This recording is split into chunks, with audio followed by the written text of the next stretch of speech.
Every child experiences the world through their senses and in their own unique way. Some love lots of touch, sounds, and movement. You see them jumping around, moving their bodies, spinning. And, sometimes it makes parents wonder if something is actually wrong with them or if the behavior is normal. And you have other children or you have others who prefer things a little quieter. They don't like the messy place. They prefer their own private space.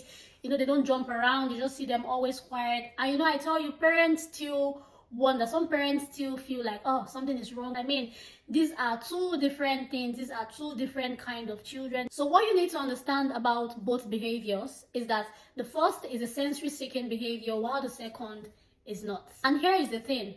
Children who are sensory seekers, crave more sensory input than the others. So sometimes they may want to, look for activities or things that get them stimulated, stimulate their senses. And trust me, this is not bad behavior. The child is not badly behaved, but they are seeking sensory, like they are looking for things to get them stimulated. Not just stimulated, but then it also get them regulated as well. So if you have a child who is a sensory seeker, this is their brain asking for more sensory input to get them regulated and focus. Now, how do you identify kids who are sensory seekers or who portray sensory seeking behaviors?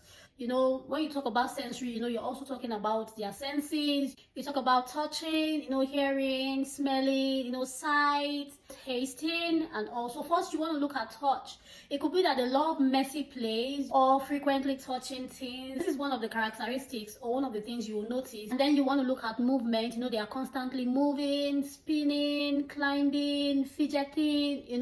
That's another sign that your child is a sensory seeker. And then sound. Some of these kids love loud sound. They talk loudly, they enjoy noisy environment, and sometimes they just want to hum, music. They that's a sensory seeking behavior. And then visuals. These kids, they are usually fascinated by light, patterns, or bright colors. You see some of them going so close to the light. That's a sensory seeking behavior. And then taste. You give them something and they're like, oh, I want more of that taste. They want more flavor or they want more texture. So that tells you the child is a sensory seeker as well. So you want to think of sensory seekers like little detectives, who are just exploring the world, and all they need is a safe playground for their curiosity. But don't forget that sensory avoiding children are just the opposite of sensory seekers, and trust me, these behaviors are completely normal. Nothing is wrong with your child. Your child doesn't need fixing. All you just need is to provide them with the right environment that helps them or that gets them stimulated. Just know what works for them, and trust me, you are good to go. Until next time, bye.